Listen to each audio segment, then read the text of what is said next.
Welcome student in lecture number first of mathematics for your 11th class. गणित के इस पहले लेक्चर में मैं आपसे बेसिक मैथमेटिक्स के बारे में डिस्कस करूँगा। बेसिक मैथमेटिक्स इसलिए क्योंकि हमारा लेक्चर फर्स्ट है और 10th क्लास जहाँ पे आपने लेफ़्ट किया था, 10th क्लास का जो सिलेबस आपने छोड़ा वहाँ से मैं पिक करता हूँ और कुछ चीज़ें जो आपने 10th क्लास में पढ़ी हैं वो भी मैं डिस्कस करूँगा। बेसिक मैथमेटिक्स रहेगा हमारा ये लेक्चर और इसकी शुरुआत मैं एक क्वेश्चन के साथ करूँगा और आप इस क्वेश्चन को देखिएगा और फिर बड़ा इंटरेस्टिंग होगा ये लेक्चर आपके लिए। और इससे आगे आने वाले 2-4 लेक्चर्स में मैं बेसिक मैथमेटिक्स के बारे में ही डिस्कस करूँगा, जिससे हम आगे अपनी जो मेन मैथ्स में अगर एंटर करें तो जो टूल्स होते हैं, जो मेन डेफिनेशंस होती हैं, नंबर्स होते हैं, वो आपको अच्छे से आ सकें। तो देखिएगा, हम एक क्वेश्चन से शुरुआत करते हैं। क्वेश्चन से शुरुआत इसलिए कर रहा हूँ, कोई नया क्वेश्चन नहीं होगा जो आपने 10th क्लास में रीड किया है। आपके पास एक त्रिज्या है, वृत्त की त्रिज्या, वृत्त की त्रिज्या r, जिसको आप बोलते थे 7 सेंटीमीटर गिवन है। तब इस वृत्त का क्षेत्रफल होगा।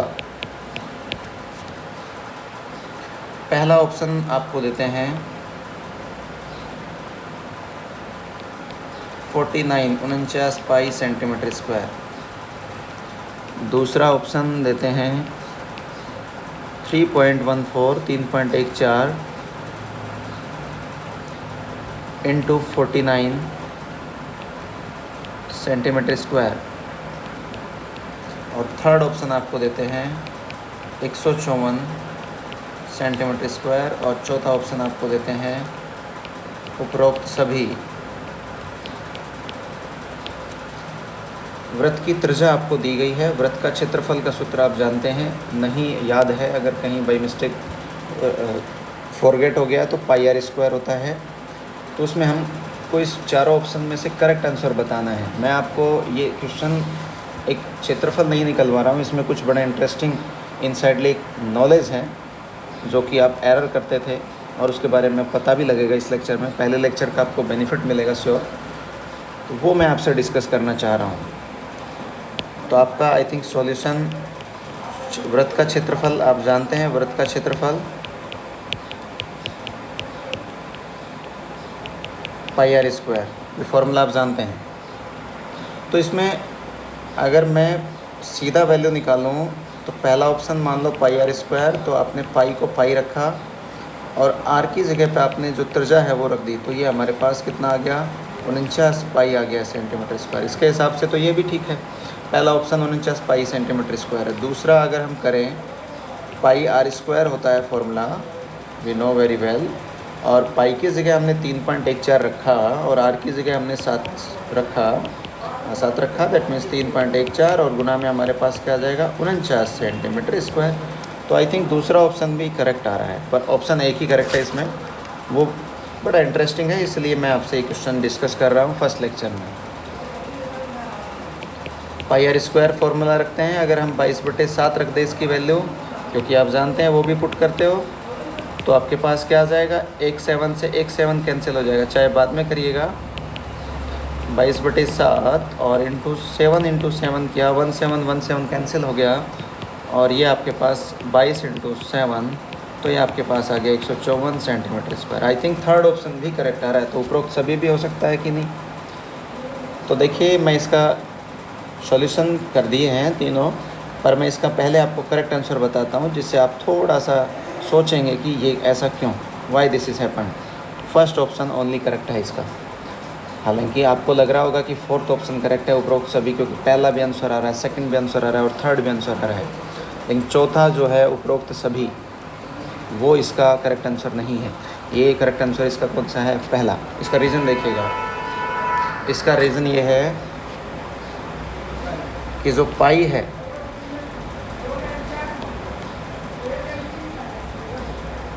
पाई का जो वास्तविक मान है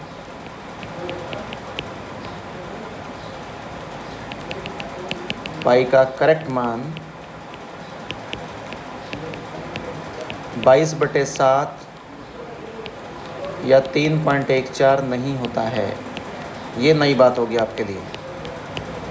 इससे पहले आप पढ़ के आए अच्छे से कि पाई बराबर 22/7 होता है, पाई बराबर 3.14 होता है, बहुत अच्छे से पढ़ के आए होंगे। पर मैं आपको एक नई बात बता रहा हूँ, पाई इज़ नॉट इक्वल टू 22/7 और पाई इज़ नॉट इक्वल टू 3.14। पाई का मान 22/7 नहीं होता है और पाई का मान 3.14 नहीं होता है। आपको कारण दूंगा, रीज़न दूंगा, प्रूफ दूंगा।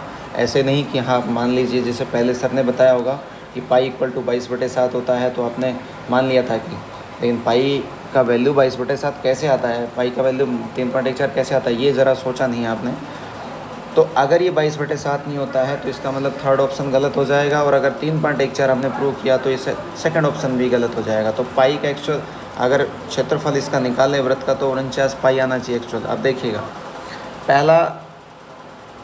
पहला प्रूफ तो ये हमारे पास, फर्स्ट प्रूफ तो ये ले सकता हूँ कि पाई एक कैसी संख्या होती है, अपरिमेय संख्या होती है। अपरिमेय संख्या आप जानते होंगे, पाई एक अपरिमेय संख्या होती है।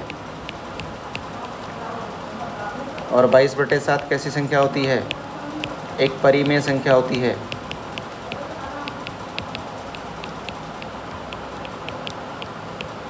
एक परिमेय संख्या होती है, पाई अपरिमेय होती है। आपने खूब अच्छे से पढ़ा, 22/7 एक परिमेय संख्या होती है। तो क्वेश्चन ये है, क्या एक परिमेय संख्या या क्या एक अपरिमेय संख्या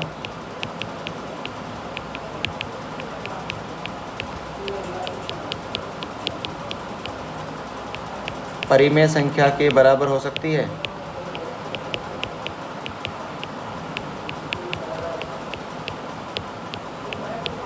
कभी ऐसा सुना है कि कोई परिमेय संख्या अपरिमेय संख्या के बराबर है, अपरिमेय संख्या परिमेय संख्या के बराबर है? तो ये संख्याएं बराबर नहीं। तो पाई और हमारे पास 22/7, ये संख्या हमारे पास क्या है, अपरिमेय है, अपरिमेय संख्या। और 22/7 हमारे पास कैसी संख्या है, परिमेय संख्या। एक्चुअल में जब 22/7 को आप ओपन करेंगे तो परिमेय जैसा बिहेव ना करके 3.14 रिपीटेशन होता है। कोई भी परिमेय संख्या या तो पूरा डिवाइड होगा या पॉइंट के बाद डिवाइड होगा या फिर रिपीटिंग होगा, पर ऐसा 22/7 में नहीं होता है। तो आप सबसे पहले तो ये देखिए कि पाई एक अपरिमेय संख्या होता है और 22/7 एक परिमेय संख्या। फिर इसको यूज़ क्यों करते हैं पाई इक्वल टू 22/7 को, और पाई का मान 3.14 यूज़ क्यों करते हैं? तो उसका रीज़न मैं आपको दे देता हूँ। आपने 10th क्लास तक केवल यूज़ किया है, और एक अप्रोक्सीमेट वैल्यू हाँ बता देते हैं आपको। ये आपको समझ में आ जाना चाहिए कि कभी भी अपरिमेय संख्या, पहले मैं आपको ये क्लियर कर दूँ, कभी भी अपरिमेय संख्या परिमेय संख्या के समान नहीं हो सकती, बराबर नहीं हो सकती। तो पाई एक अपरिमेय संख्या है और 22/7 एक परिमेय संख्या है, क्योंकि P/Q के फॉर्म में आप we can return form of P/Q। तो क्लियर होना चाहिए। और अब फिर एक्चुअल में है क्या, वो एक्चुअल में देखिएगा। मैं नोट डाल के लिखता हूँ जो बात आपको याद रखनी है। पाई का करेक्ट मान 22/7 नहीं होता है।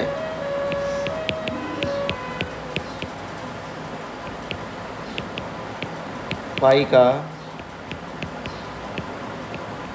अप्रोक्सीमेट, जिसको हम सन्निकट कहते हैं, आसपास। सन्निकट का मतलब होता है, अप्रोक्सीमेट का मतलब आसपास, उसके बराबर नहीं। सन्निकट मान 22/7 होता है। कंफ्यूज नहीं होइएगा, इसके बारे में मैं डिस्कस करने वाला हूँ। पाई एक्चुअल में पाई का वैल्यू क्या होता है, 22/7 न हो के करेक्ट वैल्यू क्या होता है। बट मैं आपको बता दूं कि पाई का मान 22/7 नहीं होता है, उसका अप्रोक्सीमेट मान, दो वैल्यूज़ होती हैं, एक इक्वल और एक अप्रोक्सीमेट इक्वल, दो होता है। आपने एक इक्वल वर्ड सुना है और एक अप्रोक्सीमेट इक्वल।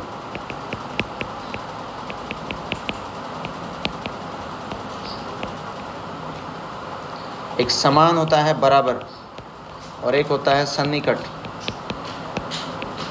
मतलब उसके लगभग बराबर वो वाली कंडीशन में होगा ये, जिसको हम इसको बराबर करके लिखते हैं और इसको हम ये सिंबल से लिखते हैं कि लगभग बराबर है, लेकिन बराबर नहीं बोल सकते। तो पाई का कभी भी एग्जैक्ट वैल्यू बोला जाए तो 22/7 नहीं बोला जाएगा। अगर ये क्वेश्चन किसी एग्ज़ाम में आता है और किसी कंपटीशन एग्ज़ाम में या किसी बोर्ड एग्ज़ाम में आता है तो उसमें आपके पास ये ऑप्शन सारे नहीं मिलेंगे। अगर वो अप्रोक्सीमेट वैल्यू को, अभी तक हम अप्रोक्सीमेट वैल्यू यूज़ कर रहे थे 10th क्लास तक, सन्निकट मान यूज़ कर रहे थे। अगर ये बोल दे, कुछ नहीं बोले कि आप पाई का वैल्यू क्या पुट करना है क्या नहीं, कुछ नहीं बोले तो पाई ही रखा जाएगा, उसमें 3.14 और 22/7 गलत होगा। इसका मेन रीज़न तो यही समझ सकते हैं आप कि एक अपरिमेय संख्या है और एक परिमेय संख्या है, वो कभी समान नहीं हो सकती है। और इसका रीज़न मैं बता दूं, थोड़ा सा गहराई में हम अगले लेक्चर में जाएंगे।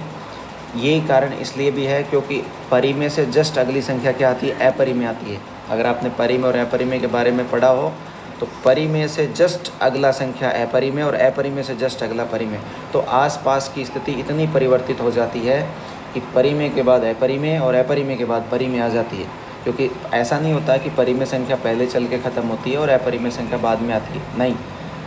बहुत सारी परिमेय संख्याओं के या 2 परिमेय संख्याओं के अंदर बहुत सारी अपरिमेय संख्याएं होती है और 2 अपरिमेय संख्याओं में बहुत सारी परिमेय संख्या होती है। तो ये मैं आपको फिर से बता रहा हूँ, मैथमेटिक्स में बहुत एरर हैं। मैथमेटिक्स में ऐसी कुछ चीज़ें हैं जो आप जानते हो, लेकिन वो काफ़ी कुछ उसमें ऐसा है जो आप गलत जानते हो, जिनके बारे में पूरी जानकारी नहीं है। तो हम बारी बारी से एक एक वीडियो में उनको डिस्कस करेंगे और आप उसका डोमेन ऑफ नॉलेज अपना एक्सप्लोर करते रहिए। नेक्स्ट, अब आपसे ये है हमारा एक क्वेश्चन, ये मैं इसलिए अराइज़ कर रहा हूँ क्योंकि हम सब इनको डिस्कस करेंगे। रियली में पाई का वैल्यू 22/7 हमें आज से पहले नहीं पढ़ा होगा आपने, और आपको बताया भी नहीं होगा। पर नई चीज़ मैंने आपको बताई, और फिर इसके पाई और 22/7 के बारे में मैं नंबर लाइन संख्या पे बताऊंगा। एक नंबर लाइन जो हमारी संख्या रेखा होती है उस पर बताऊंगा कि पाई कहाँ है और 22/7 कहाँ है। आसपास दिखाऊंगा उनको, और वो दोनों संख्याएं बिल्कुल बराबर न हो के आसपास होंगी, तो वो बराबर नहीं है, पहले बता रहा हूँ मैं। उनको पूरा प्रूफ दे देंगे। संख्या रेखा पर हम नेक्स्ट वीडियो में डिस्कस करेंगे। हम एक क्वेश्चन आपको देते हैं, क्या होता है जब 0 में 0 का भाग दिया जाता हो।